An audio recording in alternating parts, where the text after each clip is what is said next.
challenges: digital transformation, the globalization of legal services, the need for greater access to justice, and the ongoing fight against corruption.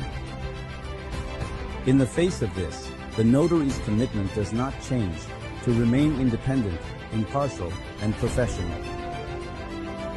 Celebrating these 117 years is not just about looking back with pride, it's also about renewing our pact with society.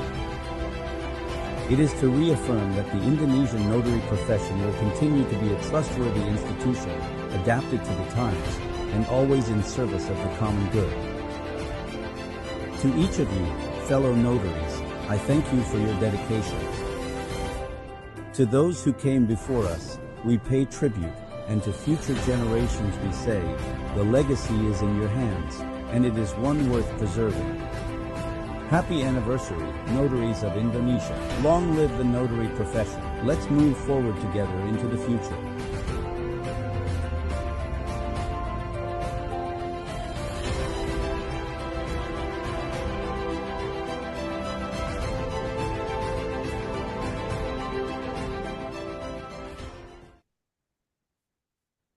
Assalamualaikum wa rahmatullahi wa barakatuh.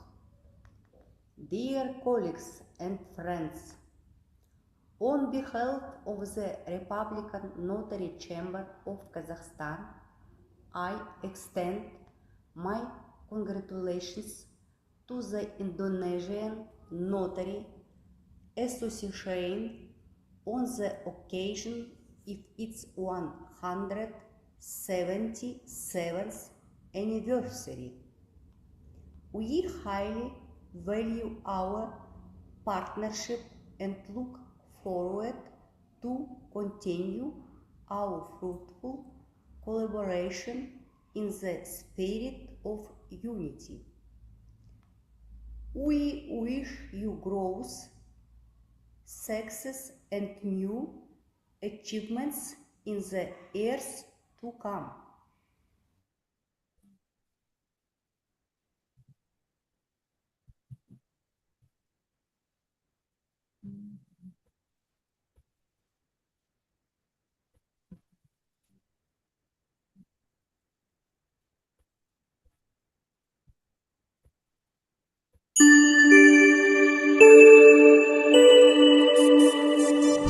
Dear Mr. President, my dear friend, brother, on behalf of Notary Chamber of Uzbekistan and myself, please accept my heartfelt congratulations on the 117th anniversary of the establishment and development of the Indonesian Notary Association.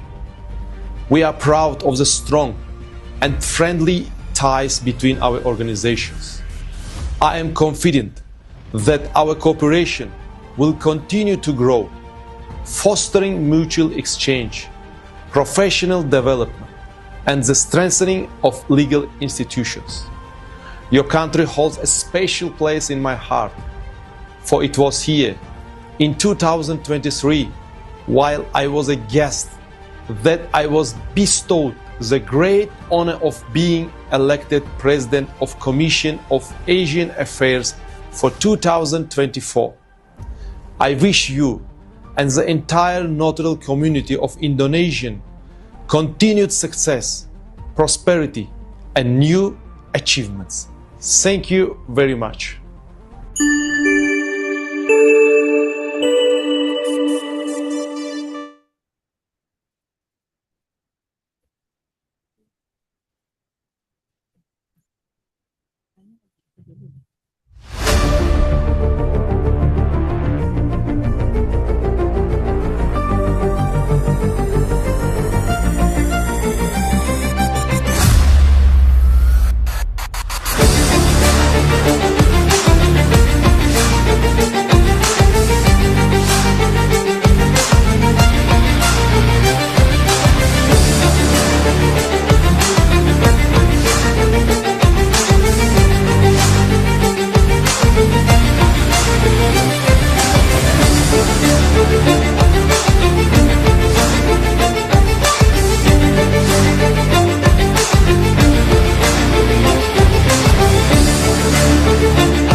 Assalamualaikum warahmatullahi wabarakatuh.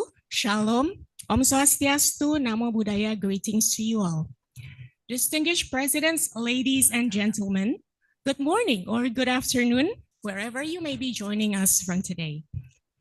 Firstly, please allow us to extend our warmest greetings to Mr.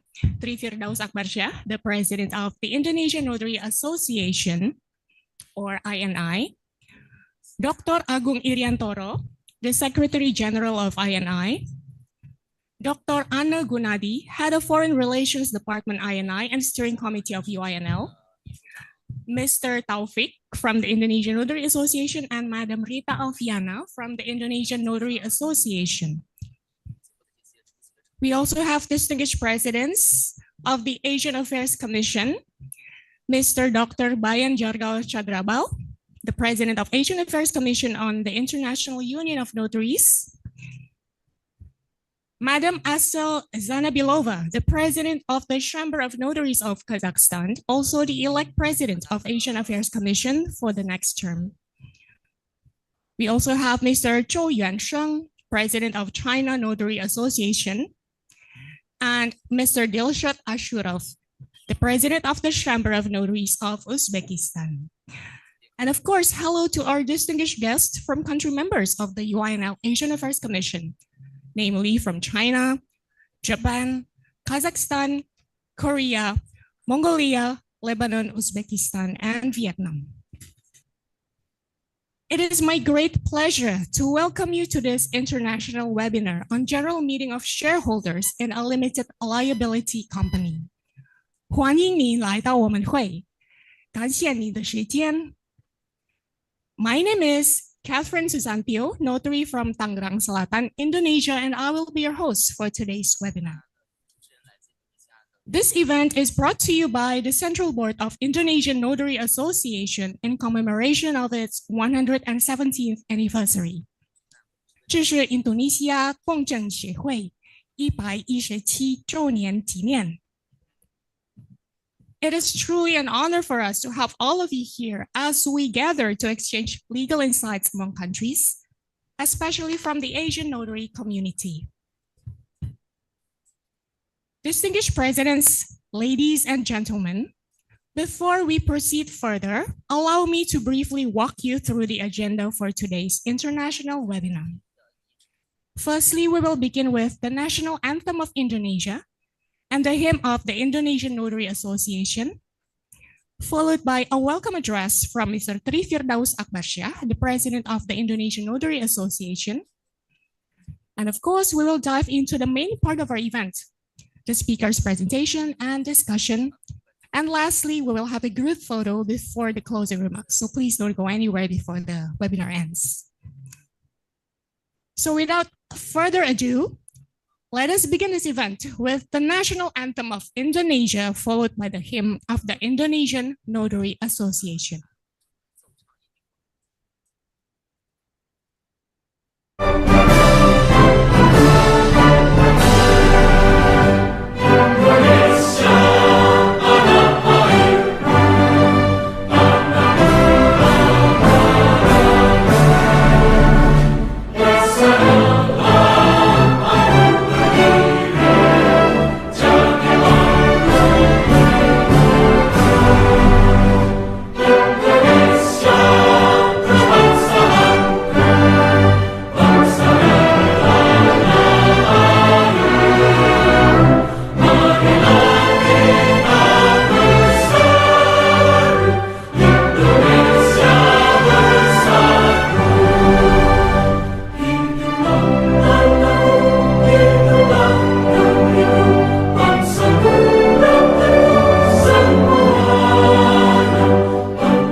Indonesia, INI wadah kita semua,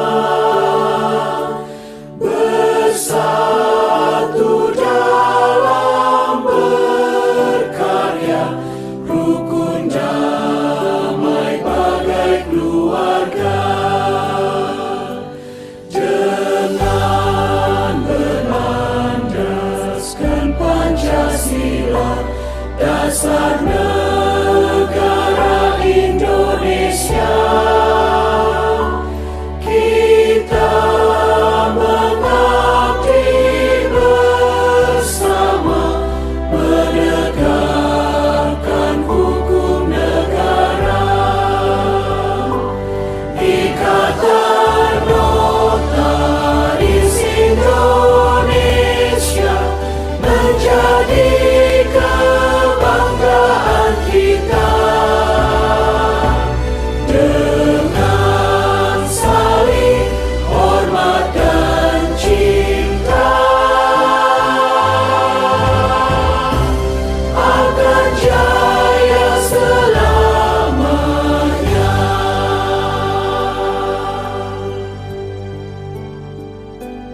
Para notaris di Indonesia, INI wadah kita semua,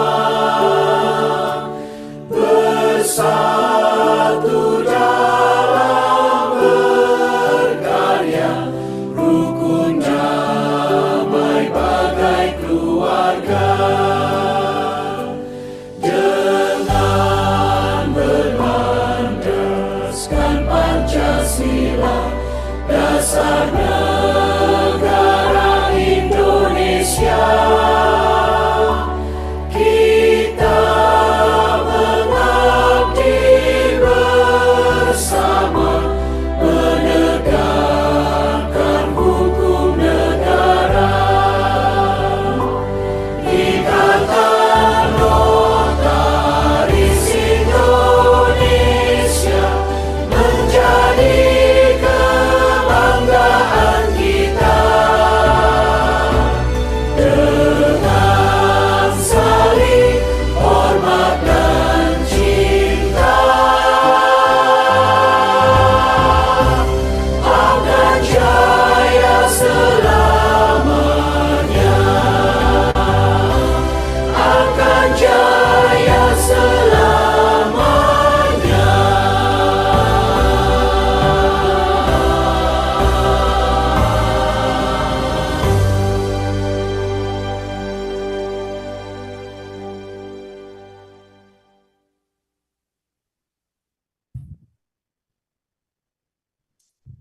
Now, it is my great honor to invite a key figure in today's event. Please welcome Mr. Tri Firdaus Akbarsyah, the President of Indonesian Notary Association, to deliver his welcome address. Mr. Tri Firdaus, the floor is yours.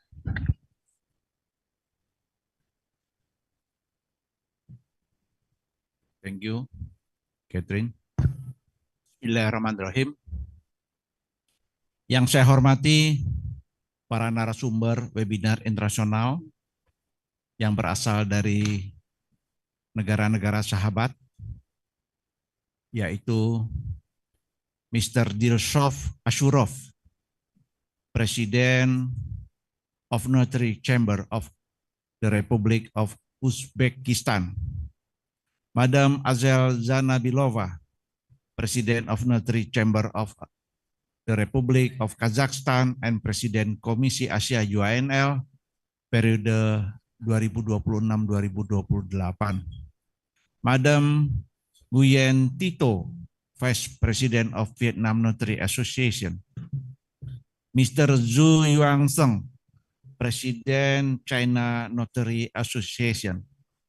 Dan rekan Dr. Agung Iriantoro SHMH selaku Majelis Pengawas Pusat dan Sekretaris Umum Ikatan Notaris Indonesia.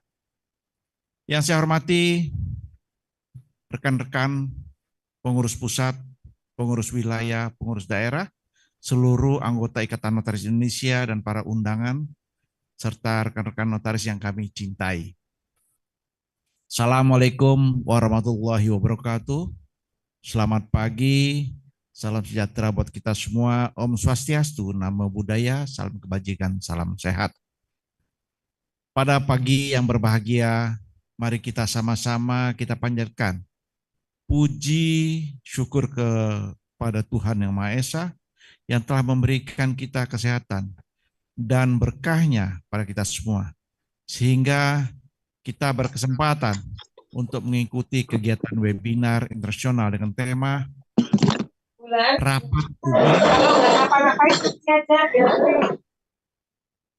Rapat Umum Pemegang Saham pada Perseroan Terbatas, General Meeting of Shareholders in a Limited Liability Company, yang diselenggarakan oleh PPINI secara daring sebagai salah satu kegiatan yang bersifat keilmuan dan merupakan kegiatan webinar ketiga dalam rangka memperingati Hari Ulang Tahun ke-117 Ikatan Notaris Indonesia. Kami merasa terhormat atas kehadiran para narasumber dari negara-negara sahabat seperti Uzbekistan, Kazakhstan, China, Vietnam, yang telah berkenan meluangkan waktu dan berbagi perspektif hukum serta praktek korporasi di negara masing-masing, serta ucapan terima kasih kepada Presiden atau perwakilan negara-negara sahabat yang tergabung dalam Komisi Asia UNL yang berkenan menghadiri webinar internasional pada pagi hari ini. Kepada seluruh jajaran pengurus, anggota INI yang saat ini menghadiri webinar, kami menyampaikan apresiasi atas atensi dan semangat untuk tetap menimba ilmu melalui kegiatan webinar internasional pada pagi hari ini. Bapak, Ibu, rekan-rekan yang saya hormati, perkembangan dunia usaha dan dinamika regulasi di bidang korporasi menuntut kita sebagai notaris untuk senantiasa memperbarui pengetahuan dan memperkuat pemahaman hukum, khususnya yang berkaitan dengan Rapat Umum Pemegang Saham sebagai organ penting dalam Perseroan Terbatas. Topik ini bukan hanya relevan dalam konteks hukum Indonesia, tapi juga memiliki dimensi yang sangat luas dalam praktek tata kelola perusahaan di berbagai negara. Setiap negara memiliki pendekatan hukum, struktur kelembagaan, dan sistem kenotariatan yang unik, namun memiliki tujuan yang sama, menciptakan transparansi, akuntabilitas, dan kepastian hukum dalam proses pengambil alihan keputusan korporasi.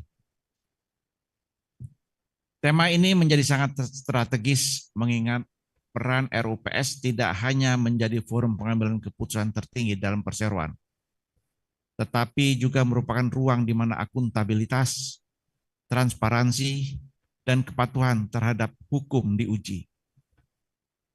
RUPS adalah wadah utama di mana para pemegang saham menyampaikan aspirasinya, mengevaluasi kinerja manajemen, serta menyetujui arah strategis perusahaan. Dalam konteks global, tata kelola perusahaan yang baik, good corporate governance, sangat bergantung pada integritas dan efektivitas pelaksanaan RUPS. Kami berharap melalui webinar internasional pada pagi ini tidak hanya memperkaya wawasan hukum kita semua, tetapi juga menjadi jembatan kerjasama dan kolaborasi antar profesi notaris di tingkat internasional. Semangat keterbukaan dan pembelajaran lintas batas inilah yang akan memperkuat kualitas profesi kita dalam menghadapi tantangan hukum dan bisnis global. Akhir kata, kami mengucapkan terima kasih dan penghargaan yang sebesar-besarnya kepada para narasumber, moderator, peserta, dan seluruh pihak yang telah mendukung terselenggaranya acara pada pagi hari ini.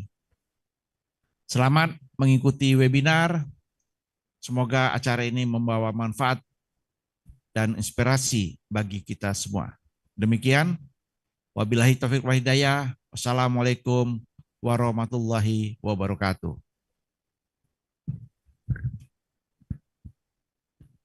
Thank Thank you very much, Mr. Tri Firdaus, for that inspiring welcome and for your continued leadership. Distinguished presidents, ladies and gentlemen, we now come to the core of our program, the speakers' presentations and discussion session. Going on to lead this main part of our event, I'm pleased to introduce our moderator. Please join me in welcoming Madam Prita Suyudi, a notary in South Jakarta, also member of the CCNI of the International Union of Notaries. With a vast experience in notarial practice and her active involvement in national and international organizations, Madam Suyudi will be guiding us through today's presentations and Q&A sessions. Without further ado, I now hand the session over to our beautiful moderator. Mbak Prita, the floor is yours. Thank you very much, Catherine. Good morning, everyone. I hope I'm audible enough to everyone who is joining from around the globe, but mostly the Asia region. Allow me to firstly greet the president of the INI, Mr. Tri Firdaus Akbarsyah. Congratulations to all of us also for commemorating the 117th anniversary of the Indonesian Notary Association. Not young, and we were established in 1908. Also, a very good morning to the Secretary General, Pak Agung Riantoro, and Pak Taufik, and Ibu Rita Alfiana. And last but not least, the coordinating or the head of international division or international affairs of the Indonesian Notary Association, Madam Anna Gunadi. Everyone, a very good morning and a very good anniversary for all of us.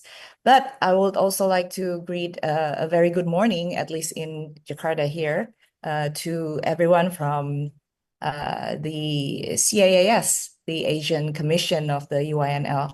Joining with us now, who will be also speaking at this discussion, is the current president of CAAS from China, from Uzbekistan, from Vietnam, and we'll also hear from Indonesia, of course. But welcome, esteemed participants, to today's webinar on the general meeting of the shareholders, or GMS, of a limited liability company. And we will derive practices from China, Uzbekistan, Vietnam, and Indonesia.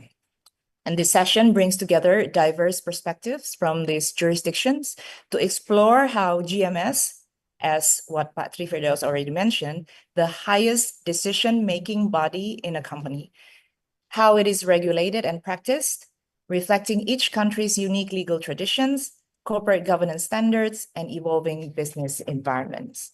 And through this comparative discussion, albeit very brief because we only have 90 minutes, we hope to get a glance understanding of practical approaches to shareholders' right, meeting procedures, and compliance obligation, offering valuable insight to us notaries, who is almost always present at general shareholder meetings. So without further ado, I would like to give the floor or the screen to the speakers in order. I will allow the speakers to present their insights first, and then we'll open for a Q&A from the participants. But first, Mr. Chao Yunsheng, the president of China Notary Association, will have the pleasure to speak. The president, the screen is yours.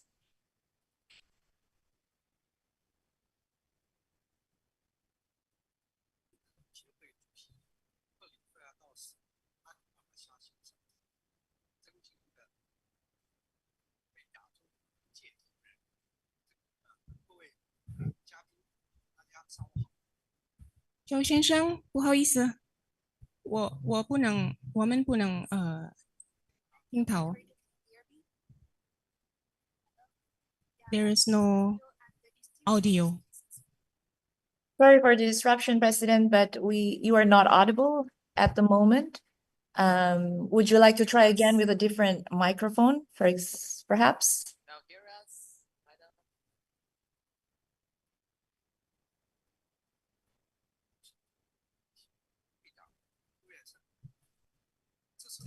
I apologize. We're still not hearing you, Mr. President.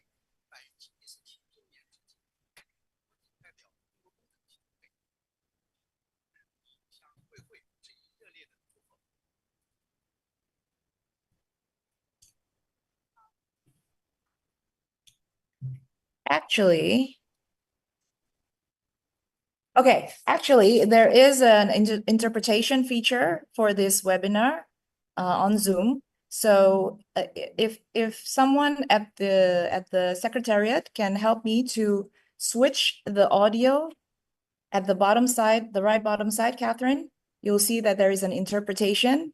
I think the audio that is the output that we're receiving should be from the China interpretation, and not from the president. And that's why we're not hearing the president's voice.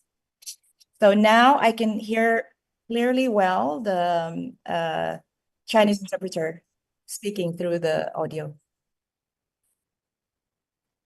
I can, but I'm in a room. Can we just give 2 minutes for the organizers in Jakarta, in the secretariat room?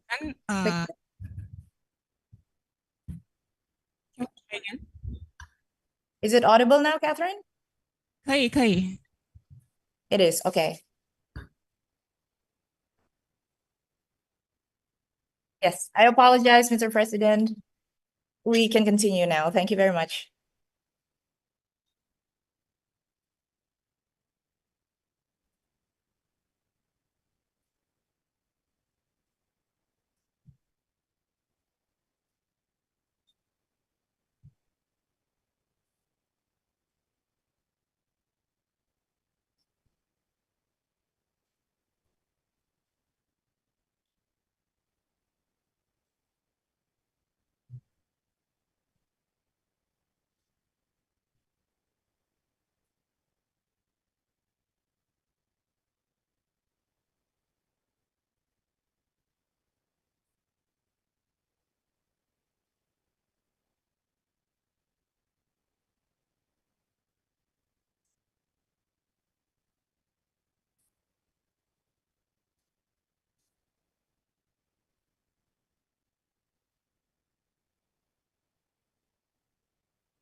Safeguarding social fairness and justice, and advancing the rule of law in China. In recent years, the scope and the depth of notarial services in China have continued to expand. Several new directions in the fields of notarial work have emerged, such as notarial involvement in judicial assistance and administrative law enforcement, and the notarial services for family wealth succession. These developments have contributed to the high statistics. In 2024, notarial institutions across the country have handled 2.61 million new types of notarial matters, participated in 3.29 million judicial assistance cases, and were involved in 370,000 mediation cases. The role of notarization in preventing disputes and reducing litigation is becoming increasingly popular.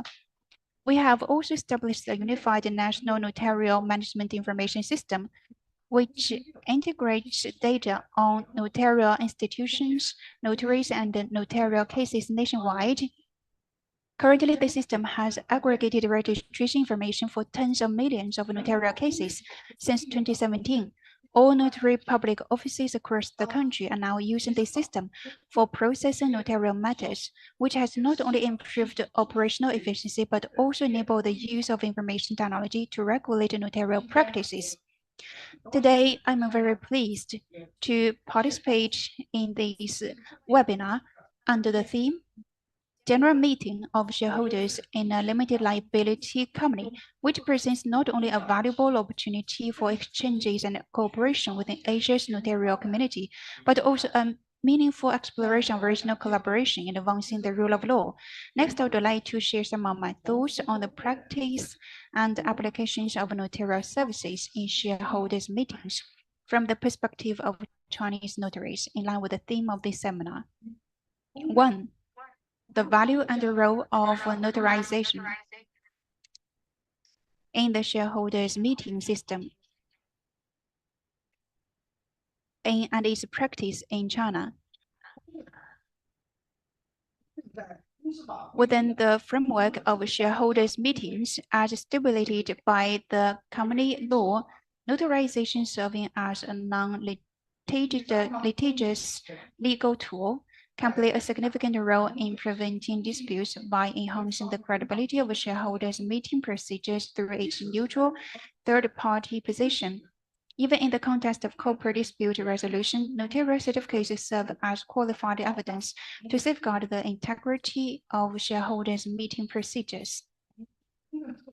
The evolution of China's notarial system shows that the Ministry of Justice of China has attached great importance to the role of notarization in corporate governance. As early as 1994, when the company law was first implemented, the ministry issued the document Several Opinions on Implementing the Company Law to provide notarial services for corporation system reform, calling for the active use of notarial tools to exercise legal supervision over activities such as enterprise restructuring, asset verification, establishment of companies and joint stock cooperative enterprises, stock issuance, and so forth.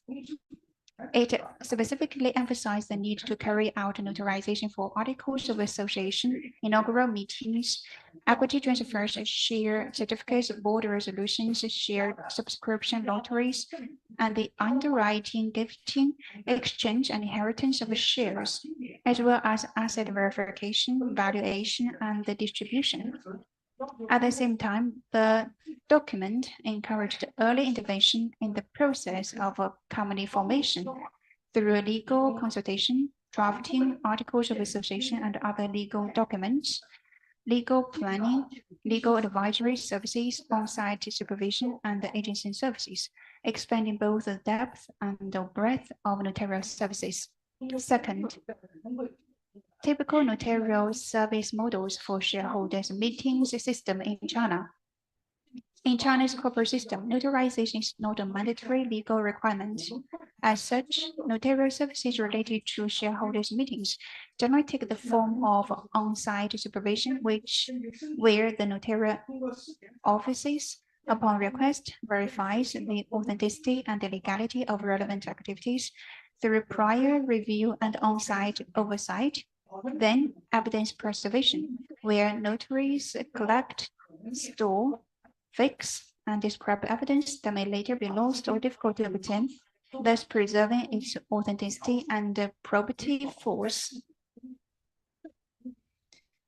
And signature and seal notarization, which is a form of notarial certification.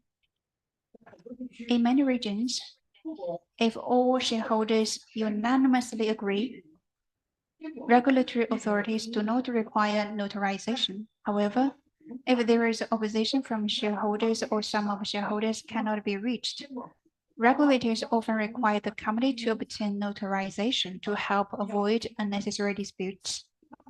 Notarial services related to shareholders meetings generally fall into three categories. 1. Pre-meeting services. These typically involve evidence preservation of meeting notices sent by mail or other communication methods to confirm that the meeting is properly convened. If a board of directors or board of supervisors meeting must be held beforehand. Notarization is also required for the notices and those meetings. In cases where the company's articles of association allow shareholders to entrust others to attend the meeting on their behalf, the authorization letter also needs to be notarized. 2. In meeting services. During the meeting, notaries usually oversee the process according to the company law and the articles of association, monitoring attendance registration, proposal submission, voting procedures, ballot counting, resolution adoption, and record signing. In managing procedural risk and ensuring compliance, notaries are often more adept than other legal professionals. 3. Post-meeting services. In most cases, notarial certificates generated during the first 2 stages can be used within China. However, in rare instances involving foreign-related litigation or relevant business, notarization is required to verify the authenticity of the resolutions or the signatures and seals on meeting documents. These meetings are often held without the presence of a notary, so post-meeting verification must be conducted with the relevant signatories before a notarial certificate can be issued. Such services usually also require translation and certification. 3rd, innovations in Chinese notarial practices related to shareholders' meetings. In recent years, under the guidance of policies issued by the Ministry of Justice, such as those aimed at benefiting enterprises and serving the people, and efficiently accomplishing individual matters, China's notarial profession has pursued innovative approaches to notarial services involving shareholders' meetings. 1. Remote video authorization, that is, when shareholders are in different locations or unable to attend meetings in person, they may now authorize representatives via remote video notarization. The appointed agent can then attend the meeting with a notarial certificate obtained via remote video notarization. 2nd, participation via electronic communication. Shareholders in different locations can also attend meetings through electronic communication methods, including video conferencing. Some notarial institutions have even developed integrated systems combining real-person identity verification, remote video conferencing, online voting, and digital archiving to provide comprehensive services to clients. 3rd, some companies, even without involving notaries in shareholders' meetings, use electronic signature systems backed by notarial institutions for evidence preservation.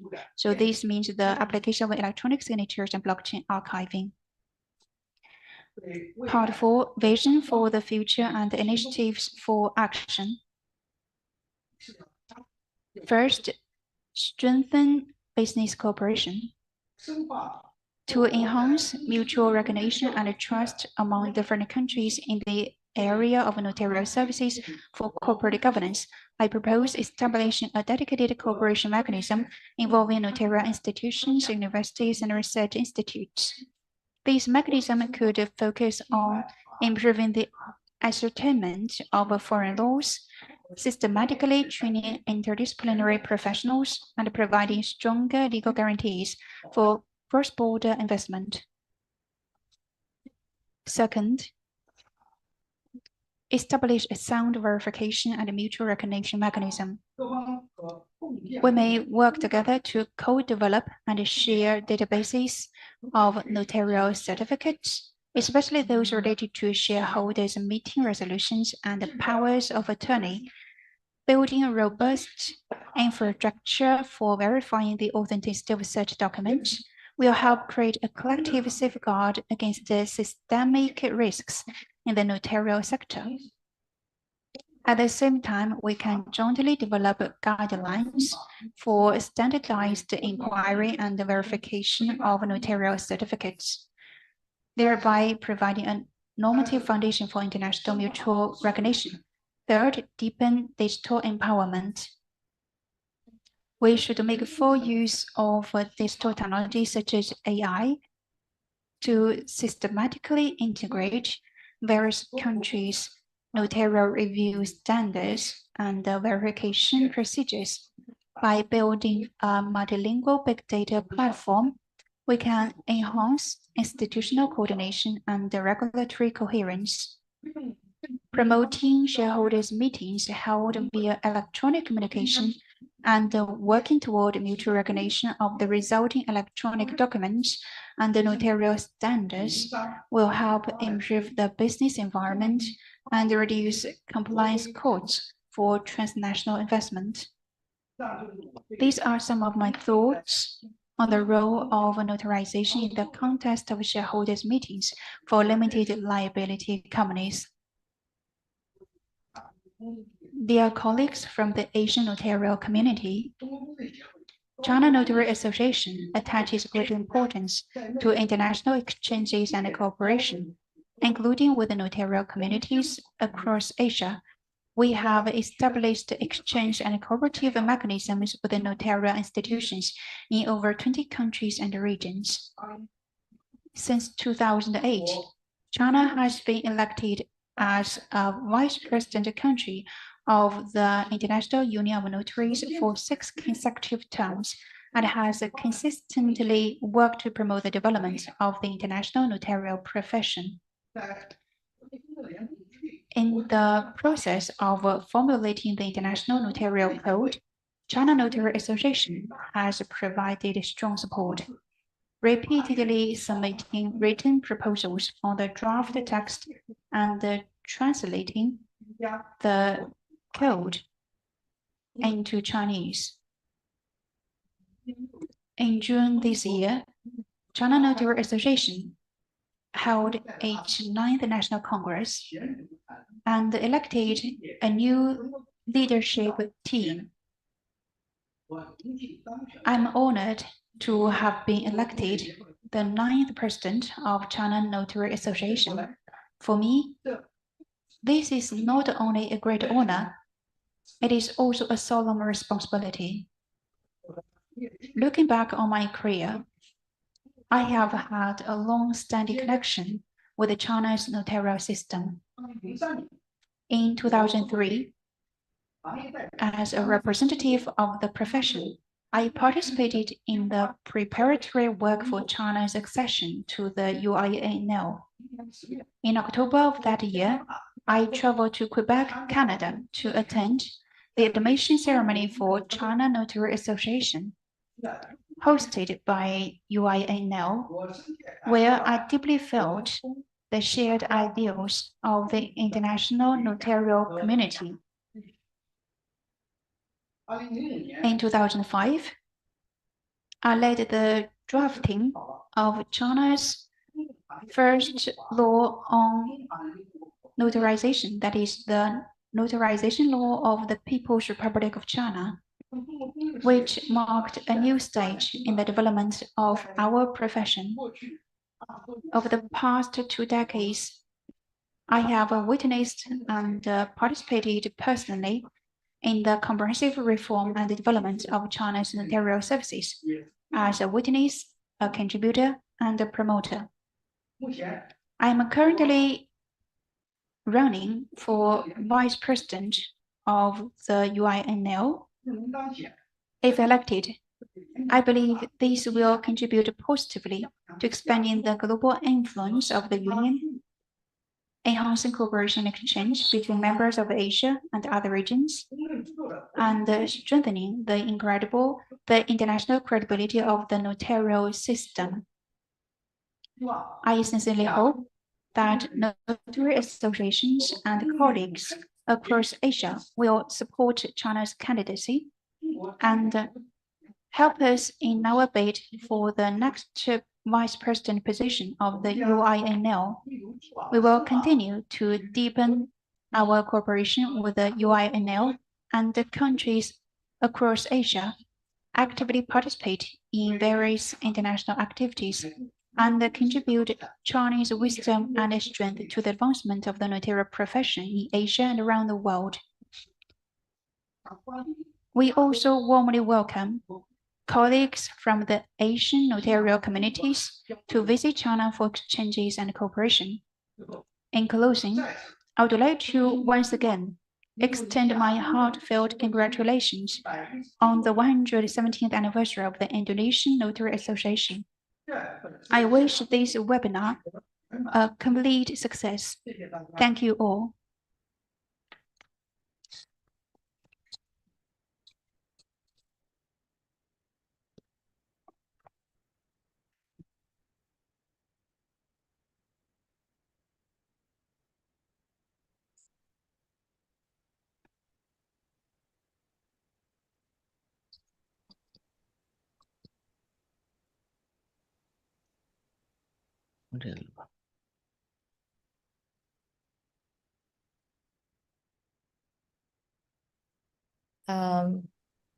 Hi. Okay.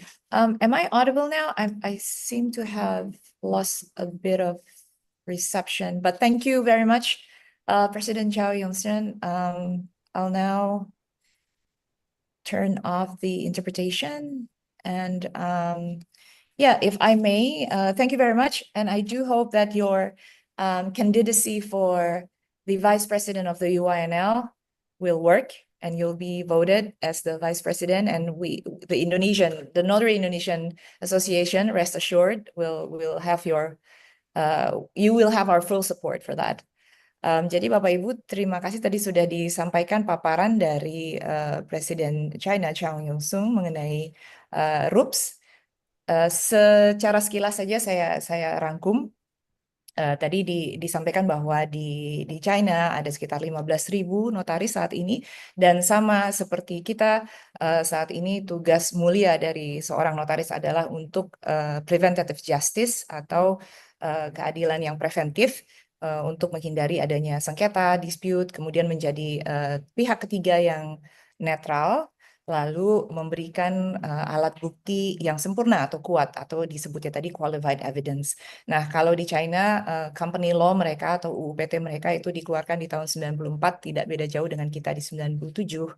Dan saat ini beberapa layanan yang diberikan oleh notaris dalam kerangka RUPS ada 3, yaitu yang pertama adalah pre-meeting session, yaitu sebelum RUPS-nya itu sendiri, di mana undangan, pemberitahuan, pengumuman itu bisa juga dibantu oleh notaris, bahkan kadang-kadang ada yang bentuknya juga harus notarial. Jadi itu untuk pre-meeting services. Kemudian yang kedua adalah pada saat rapatnya itu sendiri. Sama seperti rapat RUPS di Indonesia, notaris hadir untuk membuat berita acara rapat, dan menyaksikan jalannya rapat sesuai atau tidak dengan anggaran dasar dan anggaran rumah tangga, melihat jalannya pengambilan suara, menentukan quorum, menghitung quorum, merekam jalannya rapat, dan kemudian mengeluarkan salinan atau akta notarialnya. Kemudian yang ketiga yang menarik adalah layanan post meetingnya, jadi pasca meetingnya. Ternyata ada layanan di mana post meetingnya itu bisa melibatkan notaris juga, yaitu surat-surat atau salinan yang dikeluarkan oleh notaris itu bisa dikeluarkan lagi oleh notaris untuk international dispute. Jadi kalau ada sengketa internasional, maka notaris akan dimintakan verifikasinya dan lain sebagainya. Kemudian saat ini China juga menghadapi perubahan dari analog ke elektronik ke digital gitu kan ya. Jadi dimungkinkan juga RUPS dengan video conference dan lain sebagainya, sama seperti yang kita hadapi saat ini. Kemudian ke depannya China berharap ada suatu mekanisme atau cara, bahkan mungkin menggunakan AI, di mana notaris-notaris di dunia ini atau notariat-notariat di dunia ini bisa ciptakan atau menemukan suatu standar bersama, standar internasional untuk memverifikasi dokumen. Karena sejauh ini kan dokumen yang internasional dari luar yang ingin digunakan di domestik harus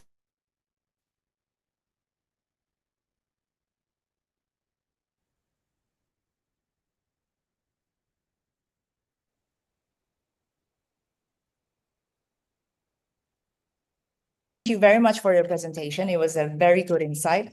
And before we move to our discussion, I will now invite Mr. Dilshot Asurov. He is the president of Notary Chamber of Republic of Uzbekistan. Assalamualaikum, brother Dilshot Asurov. Are you there?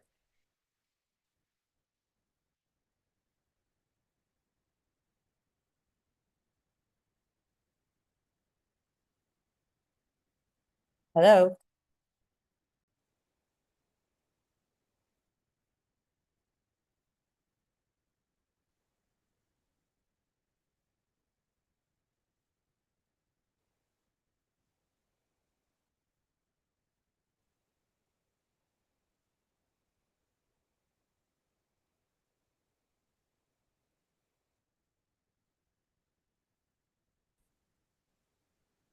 Sekarang kedengeran?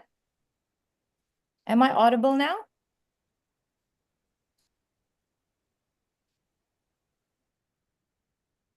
Am I audible now? Yes, perfectly audible. I am. Was I audible before, like 5 minutes ago? You are missing a bit. I was missing a bit. Yes. Am I to repeat or? I think you can go on.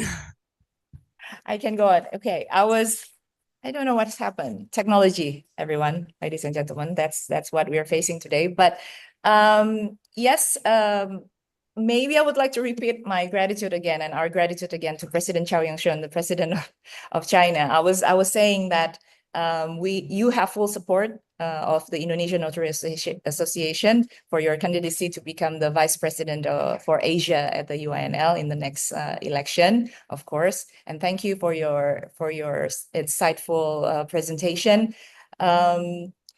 Is it useful for me to repeat the summary of President Chao Yang presentation, Catherine? You think I did summarize it in Bahasa Indonesia? Most of it covered, actually. It's just like the last bits of the of its part were missing, but it's okay if you want to repeat a bit of the last. Oh, okay. Last part. So you did hear my summary of President's presentation. You did. Okay, very well. Now allow me to, okay, I know what's happening. Somehow I was assigned to the interpretation room. But now again, I would like to invite the next speaker, the distinguished Mr. Dilshot Asurov, President of Notary Chamber from the Republic of Uzbekistan. Assalamualaikum, Brother Dilshot Asurov. Are you there? Assalamu alaikum wa alaikum assalam wa rahmatullahi wa barakatuh. Alaikum salam. Everything's good? Happy birthday to you, by the way. Alhamdulillah, everything is good. Okay, now you may have the screen. Everybody hears me, I think, perfect? Yes. Thanks. Assalamu alaikum wa rahmatullahi wa barakatuh. Dear presidents, dear brothers and sisters. It's a great honor for me to participate in this important international webinar dedicated to the topic, General Meeting of Shareholders in a Limited Liability Company. On behalf of the Notary Chamber of Uzbekistan, I would like to express my sincere gratitude to the Central Board of the Indonesian Notary Association for initiating and organizing this event and for inviting us to take part. In our country, the law on limited liability companies was first adopted on 1st March 2002, and on 8th May 2025, it was a new edition of this law was enacted to regulate the formation, operation, reorganization, and liquidation of limited liability companies. According to this law, LLC may be established by such a single individual who becomes the sole participant and makes all decisions falling under competence of the general meeting by way of a written resolution, or multiple individuals not exceeding 50 participants with the charter capital divided into shares of predetermined sizes. If the number of participants exceeds 50, the limited liability company must within 1 year be reorganized into a joint stock company or a production cooperative. In limited liability companies with more than one participant, the general meeting of participants is the supreme governing body. It can be held as a regular meeting or an extraordinary meetings. Both types of meetings are convened by the executive body of the company. The day-to-day management of the company is carried out by a soul of collective executive body, which is accountable to the general meeting. The exclusive powers of general meeting includes determining the main areas of the company activity, adopting decisions on a participation in other commercial organizations, amending the charter and the size of charter capital, appointing and dismissing executive bodies, electing and dismissing the audit commission, approving annual reports and financial statements, distributing net profit among participants, approving internal documents governing corporate bodies, appointing internal documents governing corporate bodies, reorganizing or liquidating the company, appointing a liquidator and approving liquidation balances. These powers cannot be delegated to the executive body. The role of the notary here is, of course, tremendous. In accordance with Article of the law, certain decisions of the general meeting are subject to mandatory notarization, including such amendments to the charter, changes in the size of the charter capital, reorganization or liquidation of the company, transfer of a share to third parties, exit of a participant from the company. In these cases, the notary acts as a legal guarantor, verifying the proper convocation and quorum of the meeting, the authority and identity of participants of their representatives, and the last one, the procedural legality and content of adopted decisions. Additionally, powers of attorney issued by individuals for participation in the general meeting must be notarized. Powers of attorney issued by legal entities must be signed by the director and sealed. The protocol minutes of the general meeting must be signed within 3 days and include such a place, date, participants, number of votes, agenda, summary of decisions, votes, and resolutions. The notary may also notarize the minutes. Its new notarial act, which guarantees them elevated legal standing and probative value, especially in case of disputes or registration procedures. Uzbek law allows absentee voting where documents are exchanged via postal, electronical, or other communications means, ensuring authenticity and traceability. Moreover, with the introduction of remote notarial services, participants may now authorize actions and participate via video conferencing, significantly increasing accessibility, especially for foreign shareholders or diaspora members. Today, in a globalized world, the harmonization of corporate procedures and mutual recognition of notarial acts are increasingly important. This forum is a valuable step toward strengthening cooperation among notarial communities across Central and Southeast Asia. I'm confident that exchanging legal insights and practical experiences will help us align our approaches and build mutual trust in the legal regulation of business relations. In conclusion, I wish to all participants a productive webinar, successful presentations, and new ideas. The Notary Chamber of Uzbekistan remains open to dialogue, knowledge exchange, and the expansion of internal partnership. Dear brothers and sisters, I every time try to be in the reglement because time we don't use it waste. Every minute is important for each other. Thank you for your attention. Assalamu alaikum wa rahmatullahi wa barakatuh. Waalaikumsalam warahmatullahi wabarakatuh. Thank you very much, Mr. President Dilshad Assurov. Thank you for being on time. And I agree with you that time is precious for everyone. And so we're very grateful for that. Bapak Ibu peserta webinar kali ini, izinkan saya untuk merangkum sedikit apa yang telah disampaikan oleh Presiden Dilshad Assurov tadi, di mana disampaikan bahwa undang-undang perseroan terbatas yang mereka itu dikeluarkan di tahun 2004 ya. Kalau tadi China di 94, kita 97, mereka 2004. Jadi perseroan juga terdiri dari perseroan perorangan dan kemudian juga perseroan dengan beberapa pemegang saham gitu. Dan sama seperti yang ada di Indonesia untuk melakukan RUPS, RUPS itu diberikan kewenangan untuk sebagai organ tertinggi dan kekuasaan tertinggi untuk mengambil keputusan yang tidak bisa didelegasikan kepada dewan direksi, kepada executive board gitu.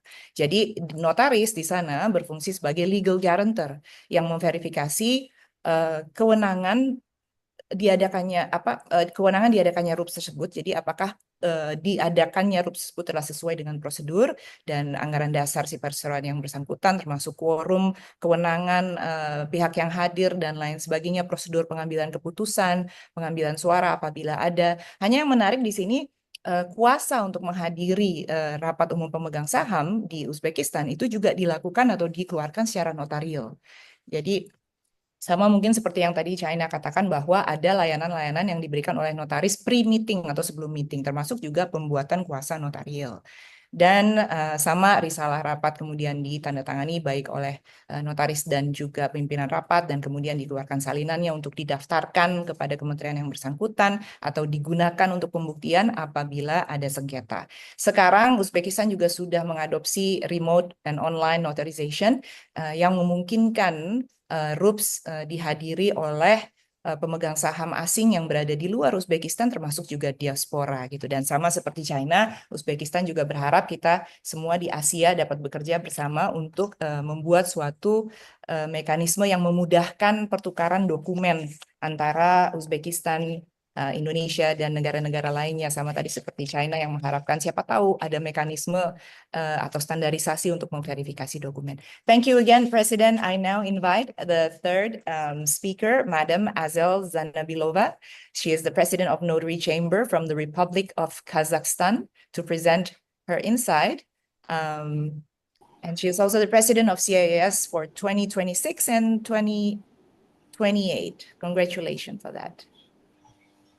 The floor is yours. Good morning, dear colleagues. Assalamu alaikum wa rahmatullahi wa barakatuh. Waalaikumsalam. Due to family circumstance, the president of Notary Chamber of Kazakhstan was unable to take part in this event, but she's here with all of her heart.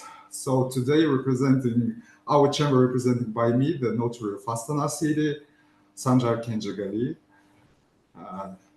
Dear President, Mr. Trifirdaus Akbarsha, dear colleagues, dear friends, dear brothers and sisters, all of Indonesian notaries, on behalf of the President of Notary Chamber of Kazakhstan, myself personally, and all of notaries of Kazakhstan, I sincerely congratulate you on the 117th anniversary of the notary profession. We wish you, all our brothers and sisters, notaries of Indonesia, all the best for the professional success and prosperity. May your contribution to strengthening the Indonesian state continue to be just as significant and meaningful. We would also like to congratulate our colleague Hanne Gunadi on her election as a Vice President of Commission of Asian Affairs for the next term. Today, I would like to tell about the general meeting of shareholders in a limited liability partnership in the Republic of Kazakhstan. The general meeting of participants of a limited liability partnership is the highest governing body operating within the framework of a model of corporate autonomy based on private law principles. Its legal status and functioning are regulated by the provisions of the Civil Code of the Republic of Kazakhstan, the law of the Republic of Kazakhstan on limited and additional liability partnership, as well as internal corporate documents, the charter, the corporate agreement, and other local acts. Being the central element of the corporate governance system, the general meeting is not only a body of expression of the will of the participants, but also an institutional mechanism for legal certainty, transparency, and legality in the activities of the LLP.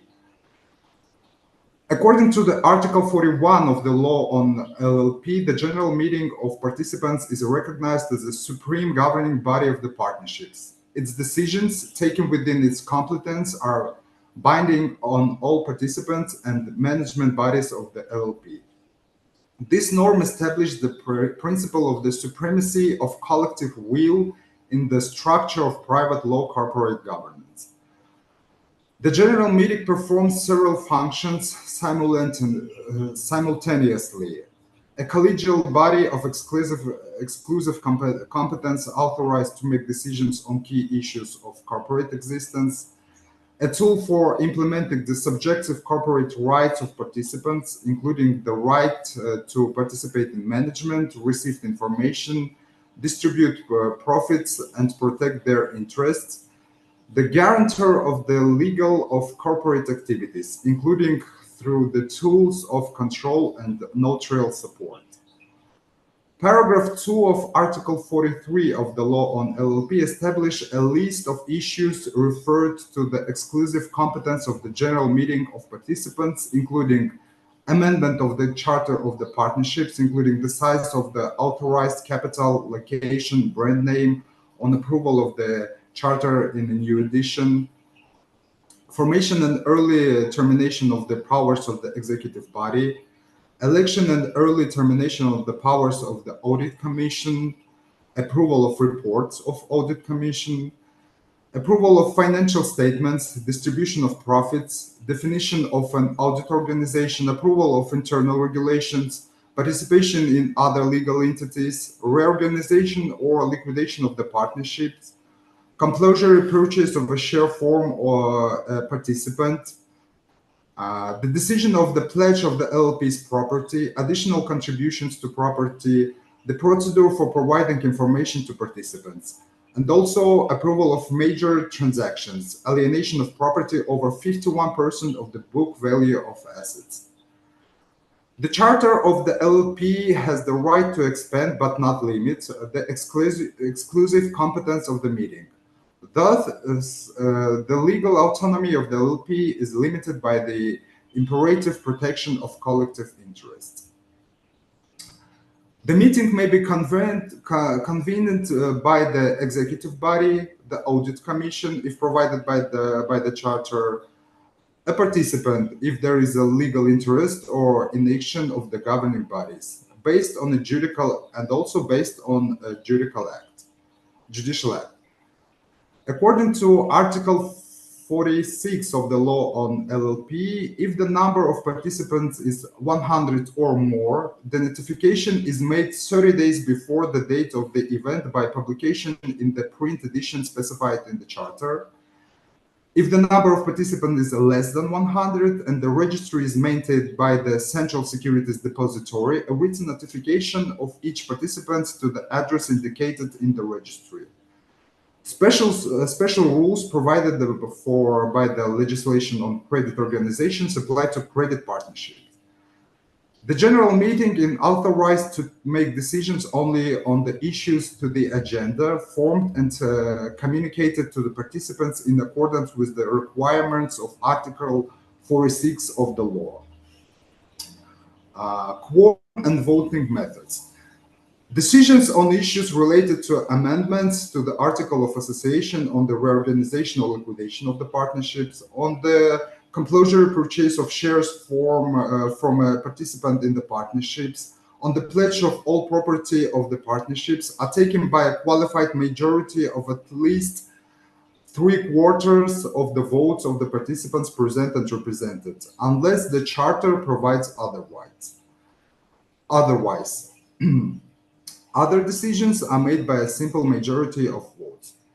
Decisions are taken by open voting unless otherwise provided by the Charter, or require secret voting on the initiative of participants with at least 20% of the votes.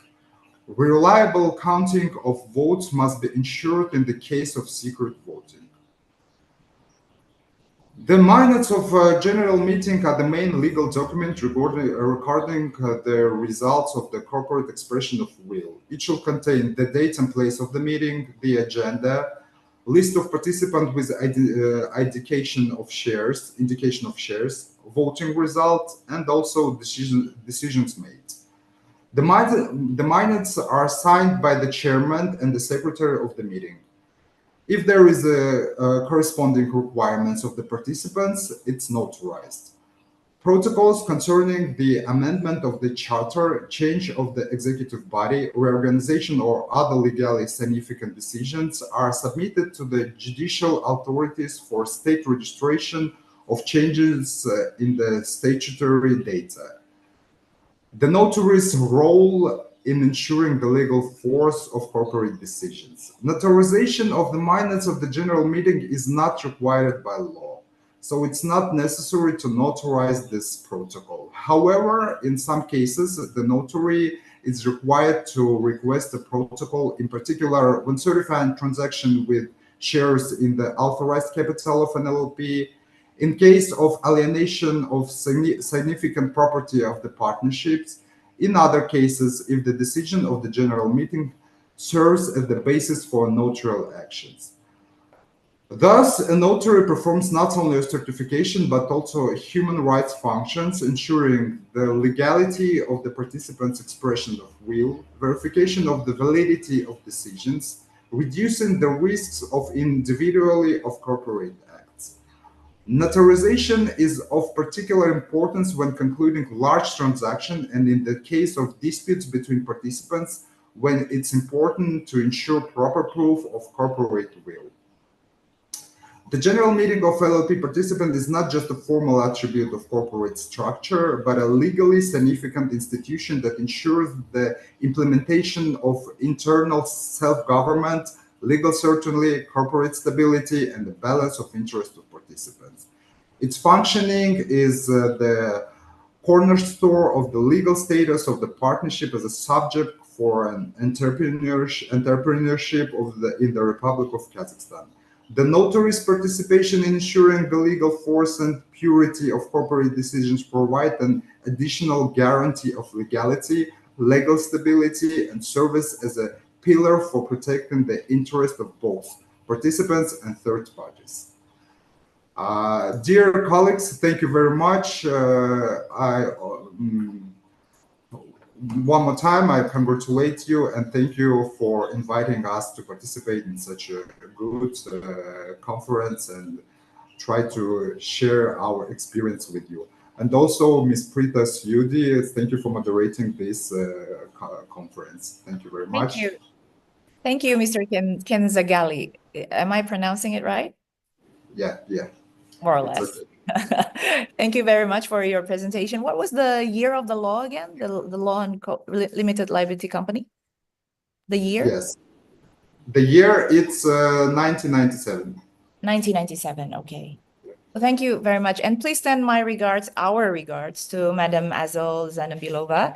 And also congratulations for her for being the president of the CIIS, the Asian Commission of the UINL for 2026, 2028. And please really send our regards for that. The Asian Commission, as you all probably know, before Madam Azal Zanabilova in 2026, in next year, is currently or has been led by Brother Dilshov Asurov, the president of the Notary Chamber in Republic Uzbekistan. And we've seen a lot of remarkable work under his administration. And I learned that he's also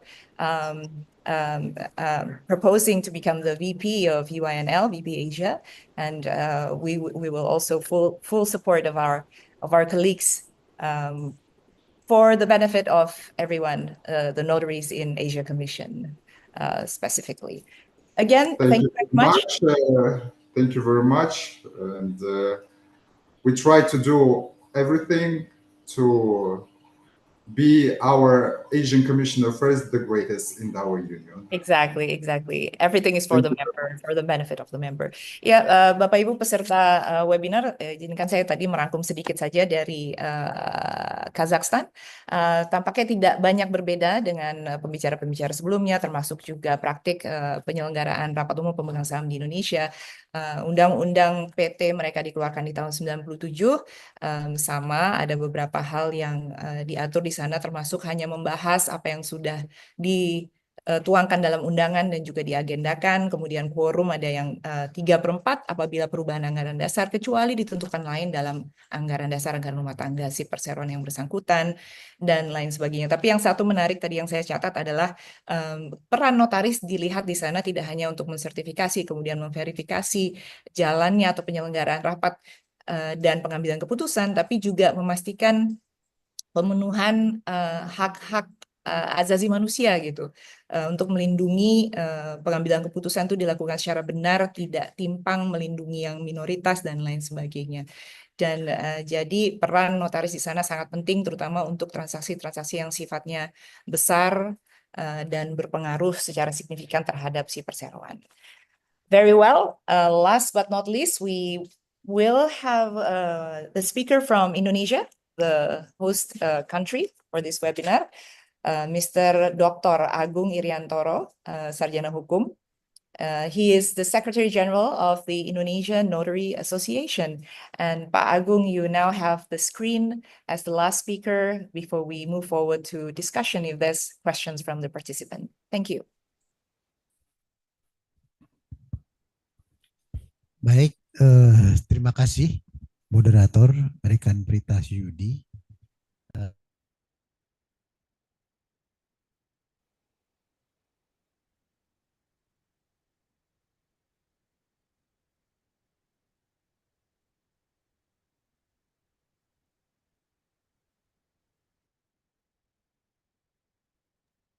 Pak Agung, mohon maaf saya tidak bisa mendengar suaranya.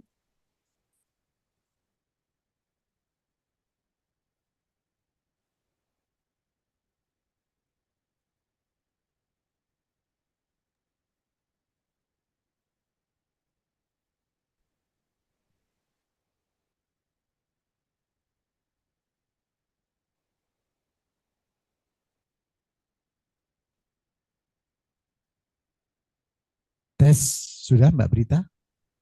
Sudah Bapak, silakan. Oke. Ya. Baik, terima kasih Mbak Prita selaku moderator kesempatan kepada saya untuk menyampaikan materi Rapat Umum Pemegang Saham di Indonesia.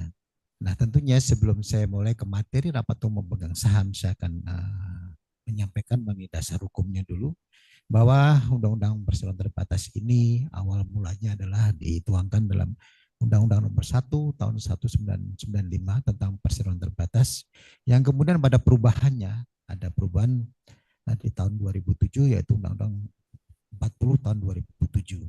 Terakhir terbitlah Undang-Undang Nomor 6 tahun 2003 dengan penetapan pengganti Undang-Undang Nomor 2 tahun 2022 tentang Cipta Kerja, yaitu yang tercantum dalam pasal 109. Ini ada penambahan tentang perseroan perorangan.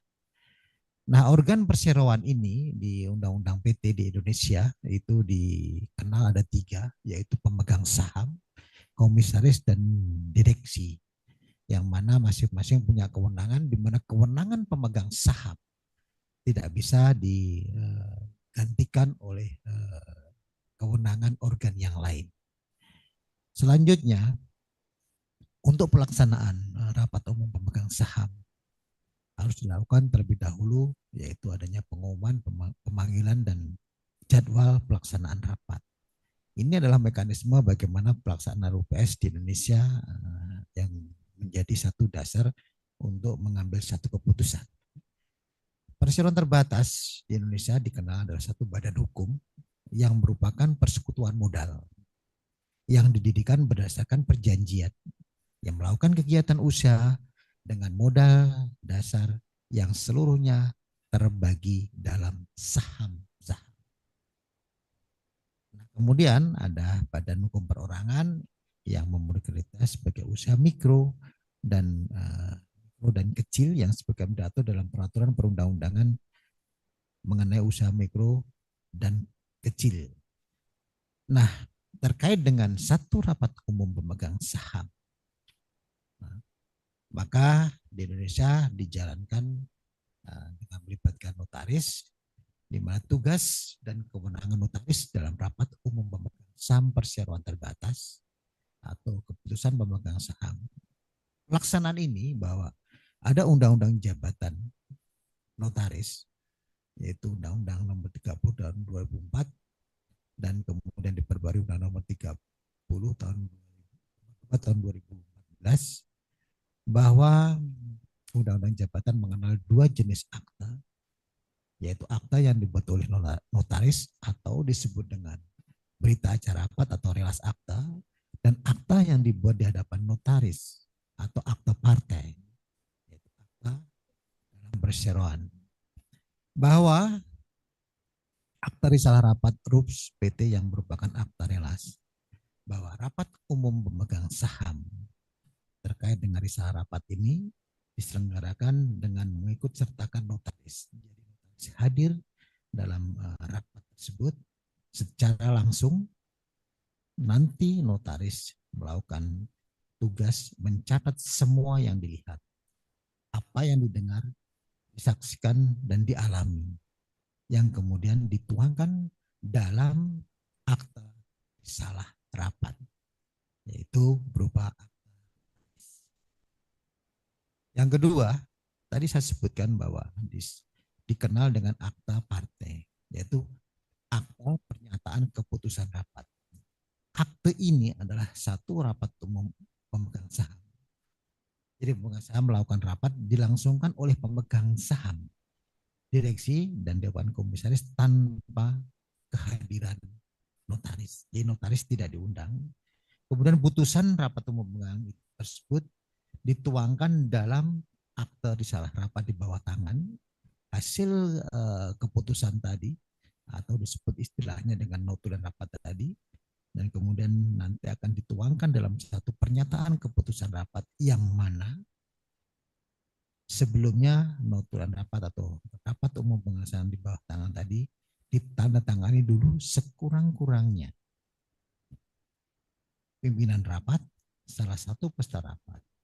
Kemudian notaris menuangkan keputusan rapat di bawah tangan tadi dalam akta notaris. Nah, akta inilah yang disebut dengan akta pernyataan keputusan rapat, yang isinya hanya menyatakan hasil keputusan rapat di bawah tangan yang diselenggarakan oleh pemegang saham.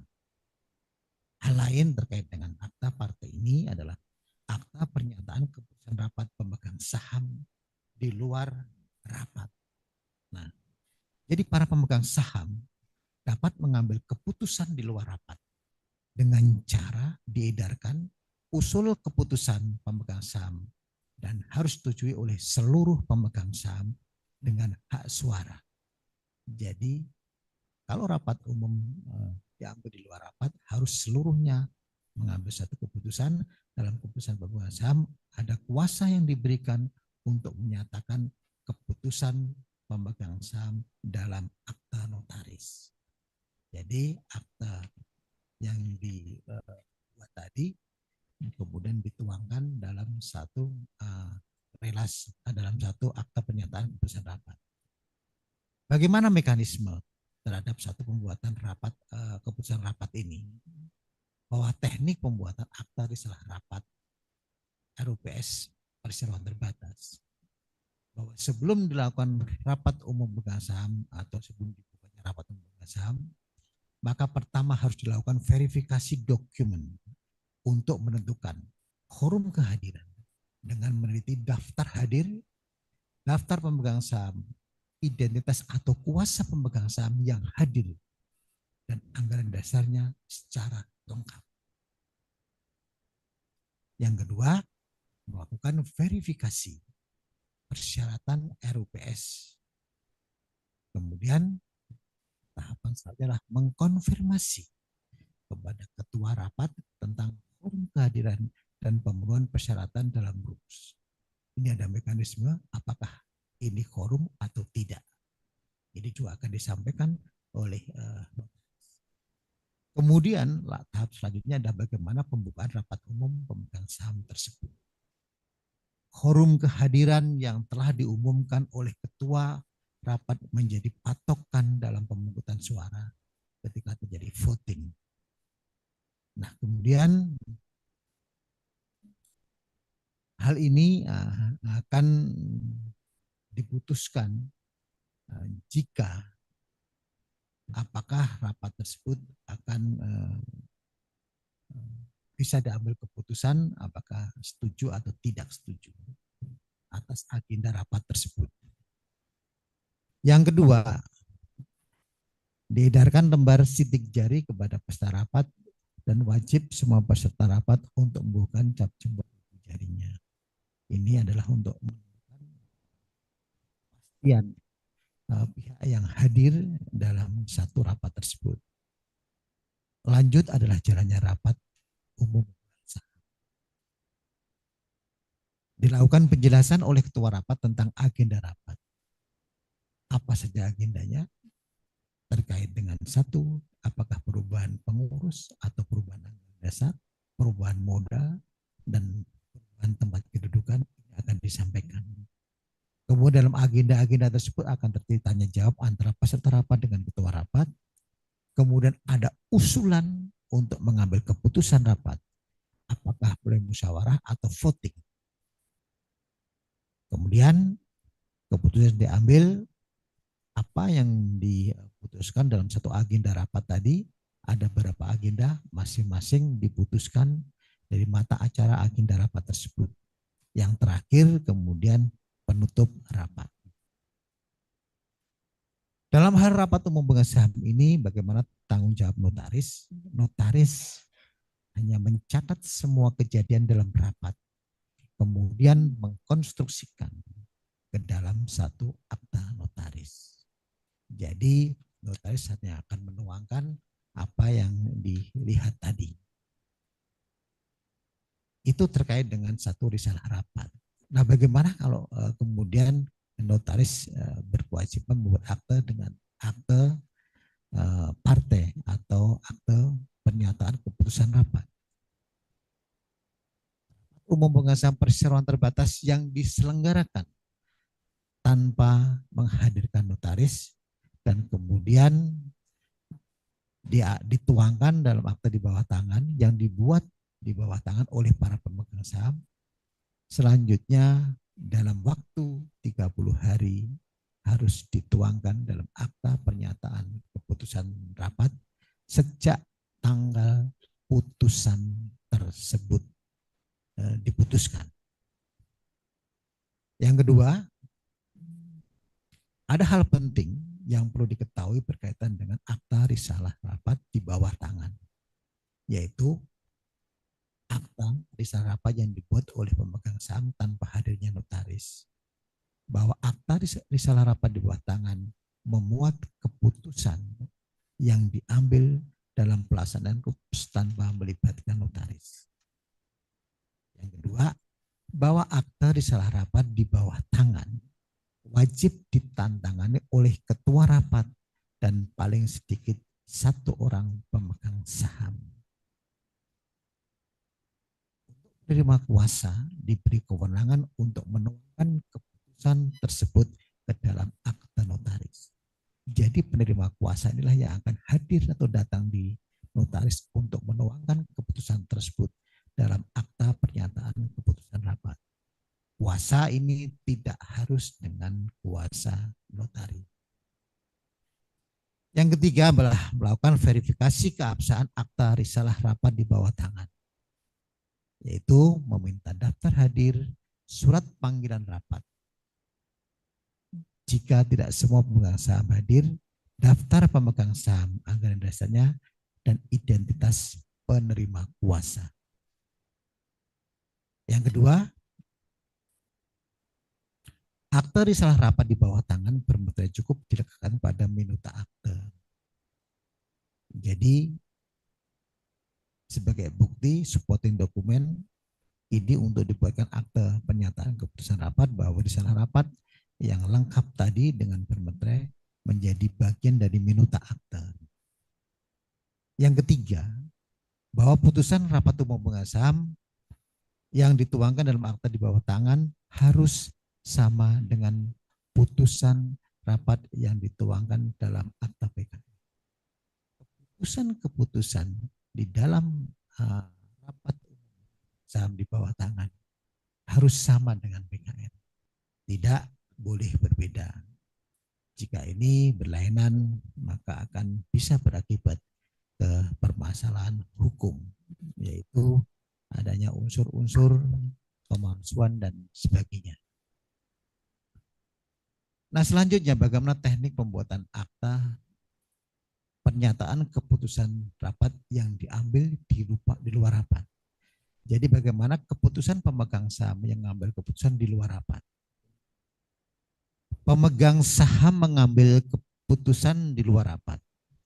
Yang pertama adalah usul pemegang saham di luar rapat. Dilakukan dengan cara diedarkan atau circular resolution kepada semua pemegang saham. Yang kedua, persetujuan atas usul keputusan diambil dengan cara mengirimkan secara tertulis persetujuan semua pemegang saham.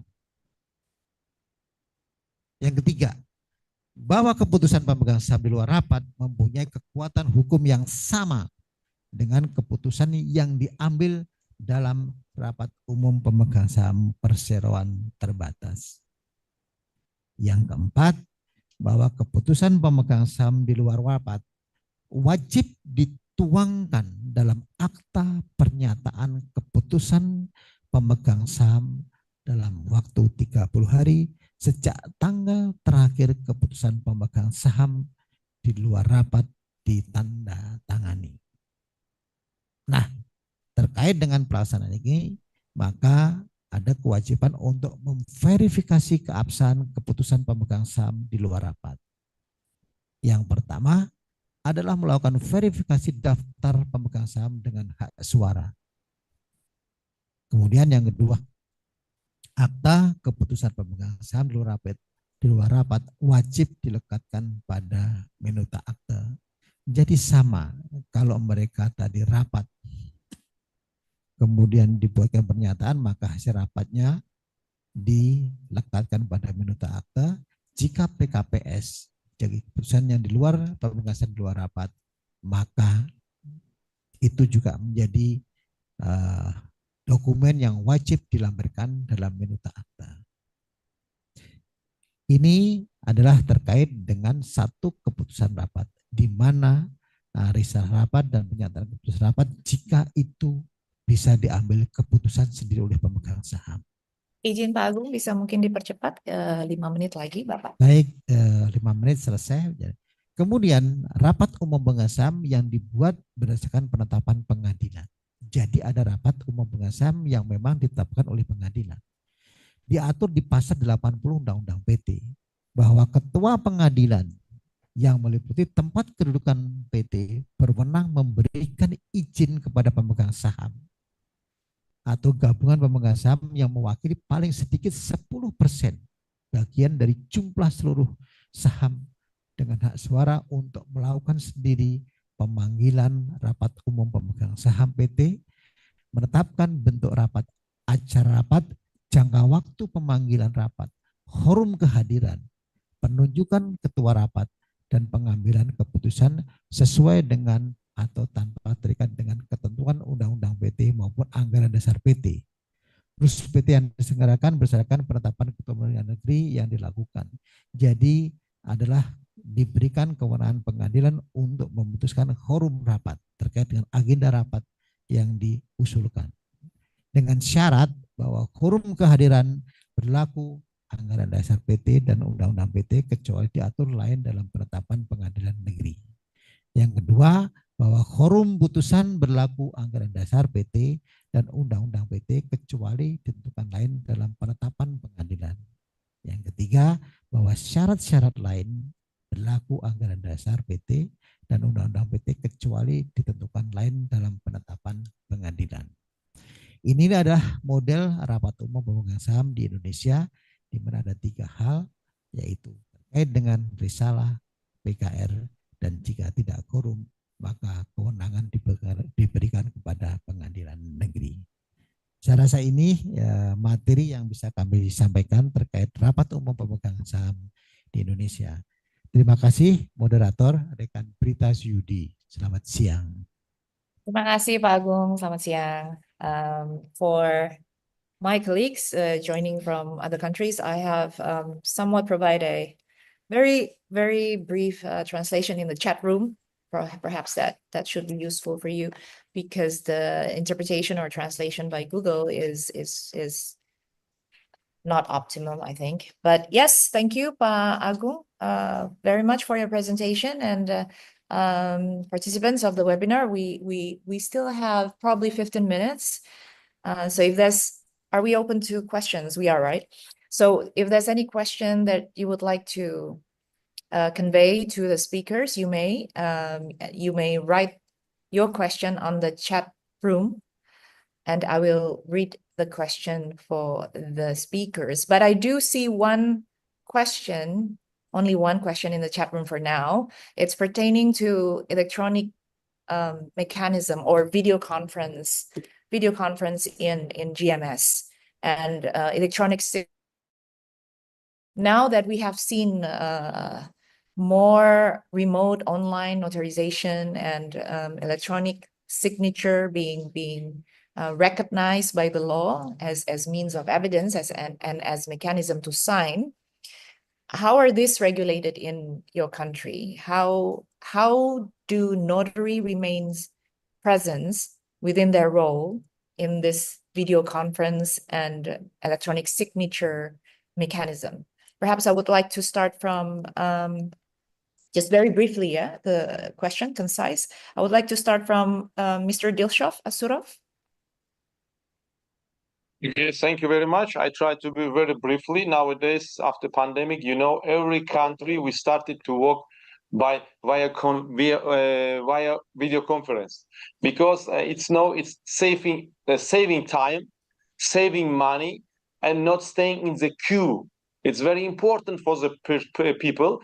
And now we have more than 10 types of the notarial acts which we can do via video conference. This is very simple and it's not very difficult. For compare, last year when we started it by doing verifications of Face ID, before it was by the electronic key. It was a little bit difficult for the persons who are old age, because they not can use this electronic key. And it was very less notarial acts. We started the notarial acts doing video conference in 2021 in January. But in 2024 January, we totally changed it to enter to this video conference with doing notarial act with a notary. It became easy. The Face ID, we check the face of the person and take all the information from the database of the government personalization center. All information, his passport information, his leave information, his real estate information, his car information, if it's organization LLC, how many members, all information we get when it was established, when it's changed inside, every information we get in real time from this outside integrated organization to the notarial act, to the notarial system. And it's easy. Now, for example, now in 6 months, we do 2 times more than we did in the last year in 2024, because every month we do more than 20,000 notarial acts by video conference. And it's also grows because the persons or people who not just live in our country, the citizens of Uzbekistan, which live abroad the country, for example, in Indonesia, for example, in China, for example, in America, or in London, where you have studied, my dear sister, I know. Everywhere here, citizen of Uzbekistan they can do notarial acts by the remote.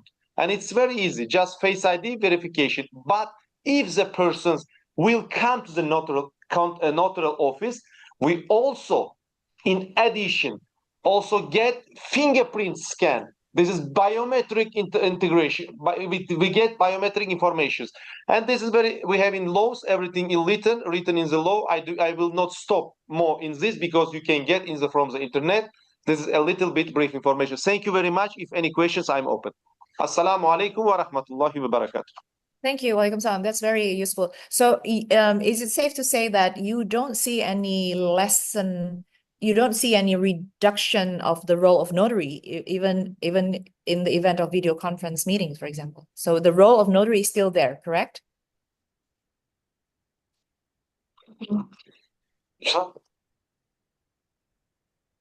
Yes, I'm sorry. No, not diminished. notarial act is not. Now, for example, in my speech, I read that if you mention, we have also that power attorneys also must be notarized by the notaries, and also the second one, if they want to hear, the notary may also notarize the minutes which grant them elevated legal standing. For example, they have protocol of LLC. It also can be notarized by the notaries. It's written in the law. The notarial acts we try to grow, but it's just for help. The persons who cannot come to save their time. It's not mentioned to anything. And it's also safe if you mean, for example, the people or the client who is doing notarial acts by video conference, he must show 360 degrees of this room, and nobody must be near him. Okay. Thank All right, thank you. And on to you, President Chow Yun-sheng. You mentioned that there is an electronic means or mechanism as well for GMS in China. And you interestingly mentioned that most of the company, the LLC, has even invested or have their own system to conduct video conference GMS and to ensure the validity and the authority of the shareholders who are present. How do you see the role of notaries in the future? Is it diminishing, and how do you help LLC that does video conference GMS as a notary?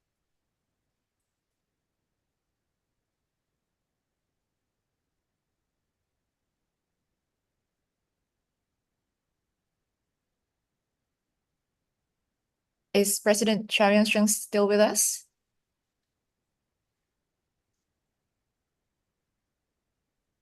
Perhaps while we wait for, let me check the English translation. It's not there yet. Okay, perhaps while we wait for China, from Kazakhstan, Mr. Kenzagali, can you share with us the means of verification for electronic signature and for in-person or video conference attendance? Do you use biometrics? So right now in Kazakhstan, we use two types of electronic documents. First, it's completely online. When the client is calling to the notary via our application, eGov mobile application, and notary can notarize online some kind of powers of attorney, consents of the spouses, and also some kind of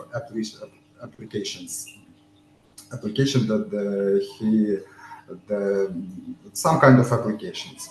So there are three types right now, of notarial acts that we can do completely online without coming to the notarial office. It's only three types. And also in accordance with the Article 44 and 1 of the law of the notaries, notary may prepare a document in electronic form, by signing a document using an electronic signature or a graphic tablet. It's when the client is coming here to our office and sign this document not by the pen in our presence, and he signed this document by using his electronic digital signature or graphic tablet. So the first type, when he's calling to the notary online using this application, eGov mobile application, the notary can talk and ask them some question fully online. And then the client is signing this document. Notary prepared the document. For example, it's power of attorney. We're preparing this document, send him via this application the project of this document, and he is reading. If it's okay, he's signing with his electronic digital signature. And then the notary signs also his document, that's document via his with his electronic digital signature. And the identification of the client is also fully online. It's using our AI. We're using AI. It's data via databases. We check full information about this client. And the other type, it's when he's coming here, we just preparing this document here, and then he's just signing here in our presence, in our offices, using this electronic signature or using the graphic tablet. Okay, thank you. May I share some views from China? Yes, of course. Thank you so much. How are you, Scott? Yes, thank you so much. Hello, everybody. I'm notary from Shanghai, from China, and I have some view from China to share with you. And according to the topic of the AI or extract technology with the notary, I think it will be divided into two parts of the works in China. One is such as the power of attorney. It deals with the electric signature. Sorry, is the signature related. And for example, if somebody was in London, in Uzbekistan, in Kazakhstan, in any other countries of the world, maybe he can sign before the camera, before notary, and to do the power of attorney to sign some assessment or say some statement or anything else. I think this is it's very normal in China now. And the other one is according to the work or according to the assignment from our Minister of Justice, and I think that there's the kind of notaries such as marriage certificate and any birth certificate, anything else. There's no need it's no need for any client to apply in person, offline. What they only needed to do is to start the application from the app of each notary public or any other online to the website. So what they needed to do is to start from the online and get to the notarization, no matter the electronic version or the version in paper.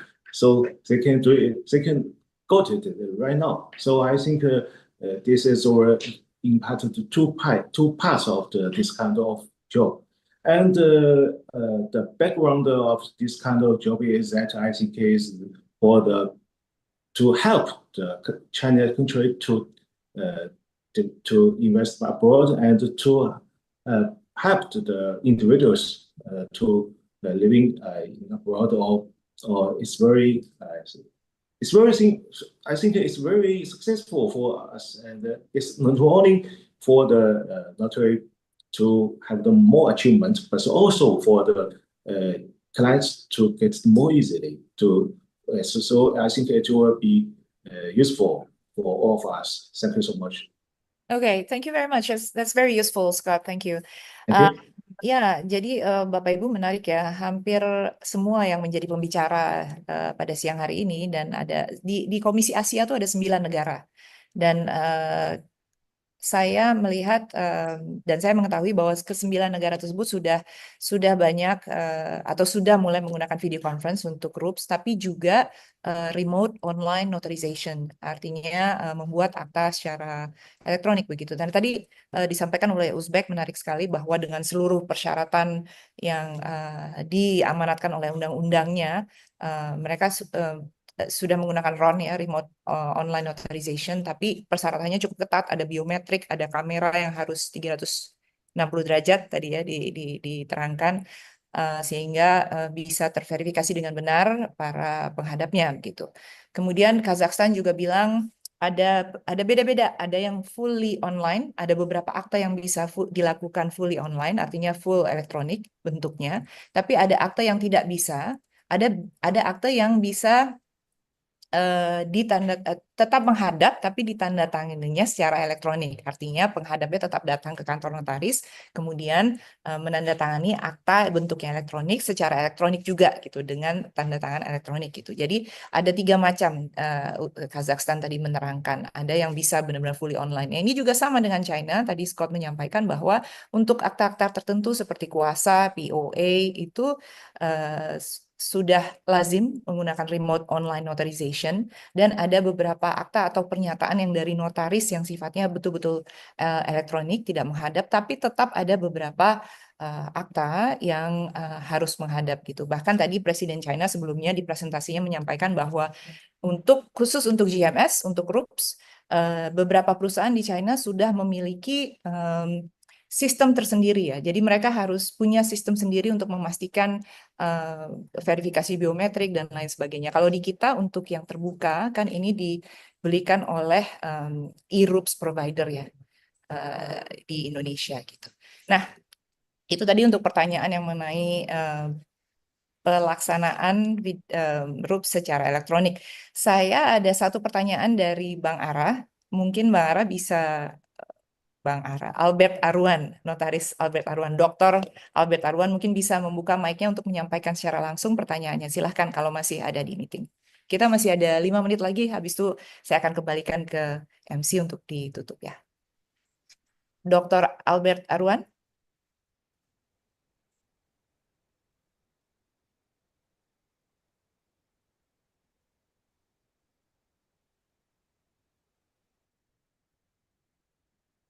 I'm not hearing. So we have one question. Thank Yes. you, Prita. Thank you, Prita. Hi, everybody. My name is Albert Richie Arwan.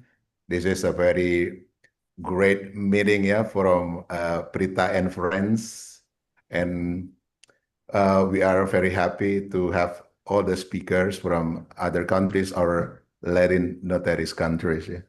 Actually, my questions is a bit out of the main topic for the GMS, but perhaps my question will have something to do with the GMS in the future. I would like to know how is our attitude from Latin notaries, from your country, from Kazakhstan, maybe from RRC and other countries that participate in this meeting. I would like to know the attitude of our notary regarding the existence of the artificial intelligence or AI and its influence to our role in the future. Only that, Prita, thank you very much. Okay, a very good question, even though out of context. So the existence of artificial intelligence, does it support us? Do we use it? Does it erase us? Are we diminished? Perhaps my friend from Kazakhstan, Mr. Kenzagali can go first. What is your stand or what is Kazakhstan's stand on AI use in the notarial field? So right now, our government starting preparing the new law about AI. So that's why in the future, we believe that it can help also to us, to notaries, to use it in our daily work. So that's why our government is starting to use this, starting to preparing this law about AI and using it in the whole of governmental system. And right now, we a little bit use AI in our notarial when we notarize our documents via using this our application, eGov mobile application, when we are using and preparing our documents in online form, when we are using biometric, when we talking, when we identification of our clients, when we're talking with them. So this eGov mobile application is right now is using a little bit, not so much, not so big, but we can try to use and implement AI to our daily work. So, but in future, we believe that, of course, everything is changed nowadays. We see it that AI is everywhere. So that's why we think that it can help also to us, to the notaries, using these AI systems in our daily work. Thank you for your question. Thank you. How does Uzbekistan sees this, Mr. Dilshad? Thank you very much. Yes, we are going step by step for the future electronic for technologies. We know it and we shouldn't afraid about it, but we should think about it. How do use this AI technology in our usefulness? In our usefulness, yes, in our usefulness. And I think it cannot be replaced by notaries, cannot be replaced by the AI. And I will explain why. Because we know we have such a notarial acts as a testaments, inheritance, real estate transactions. It cannot be done by AI because we will speak with the persons and we feel them. But AI, it's just a program which makes like yes or no, nothing else. But we can use it. It can be useful in such a notarial acts as applications, as draft of the notarial act, preparing draft, perfect drafting, preparing, and also maybe it will be very good in the translation.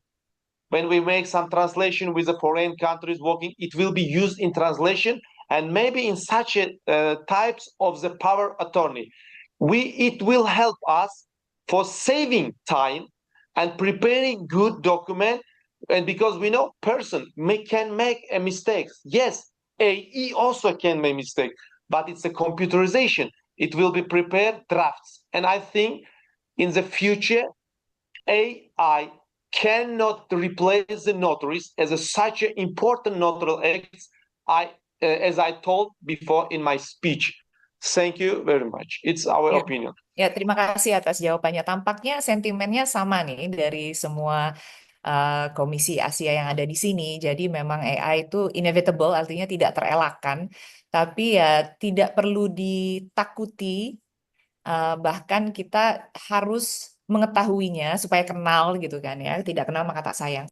Kalau kita kenal maka kita dapat menggunakannya sebesar-besarnya untuk kemanfaatan kita. Tadi satu contoh saja yang sudah disampaikan oleh Uzbekistan itu sangat menghemat waktu untuk misalnya menerjemahkan atau mendraft surat gitu ya. Tapi kedepannya kita betul-betul nggak tahu nih apa yang AI bisa lakukan di bidang ini. Tapi kita tidak perlu takut. Dan kita harus tahu dan bisa menggunakannya. Saya rasa itu Pak Dr. Albert mudah-mudahan bisa menjawab ya tadi pertanyaannya. Baik. Baik, kalau tidak ada lagi, saya rasa saya akhiri diskusinya karena sudah jam 12 tepat. So, ladies and gentlemen, speakers, participants of the webinar, I think this would be the end of the discussion and presentation. It is 12 noon in Jakarta, and the time is up. So, let me wrap up the discussion. Thank you very much for such an insightful presentation and talk. I wish to see you soon in further UINL events, be it in Indonesia, come and visit, or in other countries. I now hand the screen back to Catherine, who is the MC for today. Catherine, take it away. Thank you very much, Madam Prita Sudi, for so skillfully and gracefully guiding us through such an insightful session. And of course, our deepest gratitude, 非常感谢, to all our distinguished speakers for sharing their expertise. As we now come to the conclusion of our event, let us commemorate today with a group photo. We kindly ask everyone to turn on your cameras so that for a brief moment so we can capture a virtual group photo. Our team will assist in taking the screenshots. Mas Langgeng or Mas Riko, could you please help? Everybody say cheese. All right, 1, 2, 3. Cheers. Cheese. Yay. All right, are we done? Thank you all for smiling and joining in this virtual memory. So now to wrap up our event, first, last but not least, I would like to invite Dr. Anna Gunadi, the head of the Foreign Relations Department of INI and the elect Vice President of the Asian Affairs Commission 2026 to share a few words with us. Ibu Anna, the floor is yours. Terima kasih, Catherine. Terima kasih, Catherine.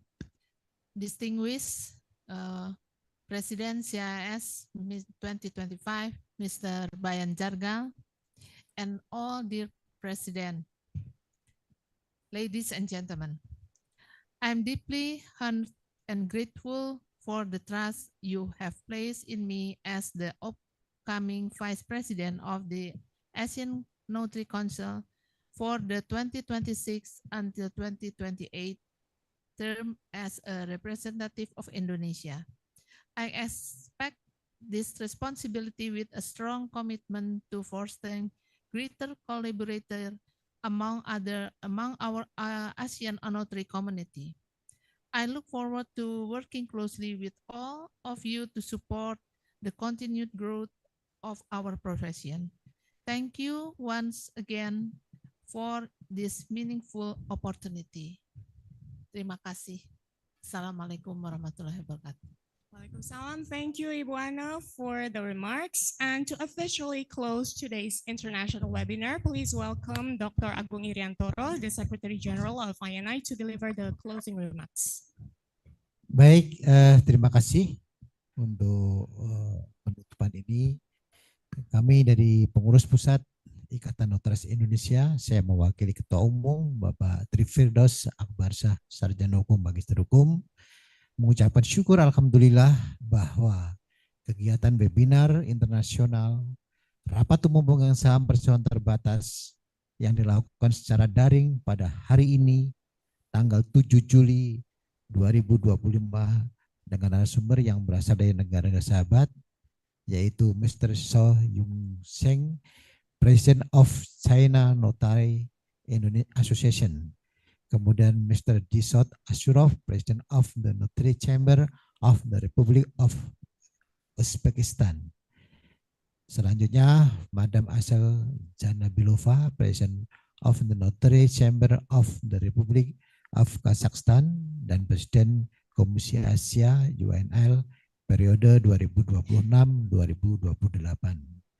Selanjutnya Madam Nguyen Titio, Vice President of the Vietnam Notary Association.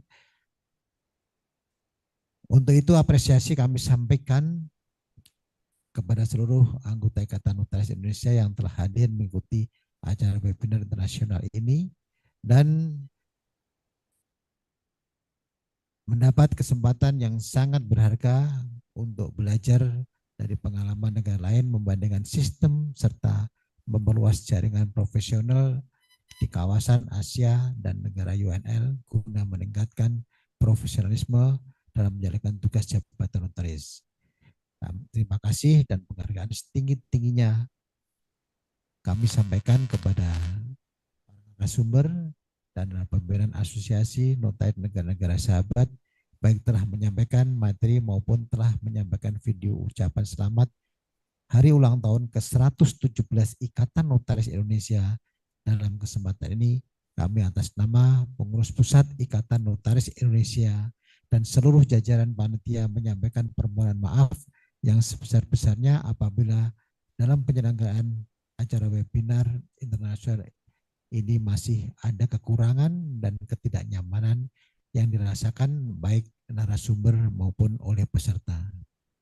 Akhir kata, semoga materi yang disampaikan dalam webinar ini membawa manfaat sebagaimana yang diharapkan dalam pelaksanaan jabatan notaris tetap mengikuti undang-undang, jabatan notaris dan peraturan perundang-undangan lainnya pada era digital saat ini dan saat akan datang. Semoga Tuhan Yang Maha Esa melindungi kita semua. Wassalamualaikum warahmatullahi wabarakatuh. Jakarta 7 Juli 2025, Ikatan Notaris Indonesia, Dr. Agung Iriantoro SMH, Sekretaris Umum. Terima kasih.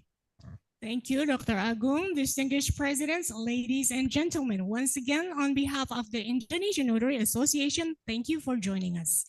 Let us continue working together to strengthen the integrity and relevance of notarial law in an ever-changing world. Wishing you all continued success and good health. Thank you and see you at our next event. 祝大家成功，身体健康，谢谢，再见。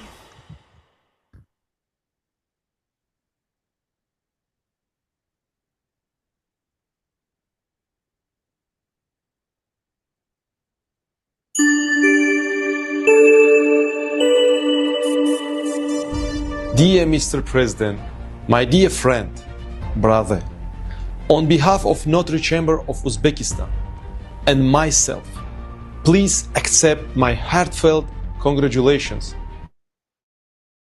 on the 117th anniversary of the establishment and development of the Indonesian Notary Association. Recording stopped. We are proud of the strong and friendly ties between our organizations. I am confident that our cooperation will continue to grow, fostering mutual exchange, professional development, and the strengthening of legal institutions.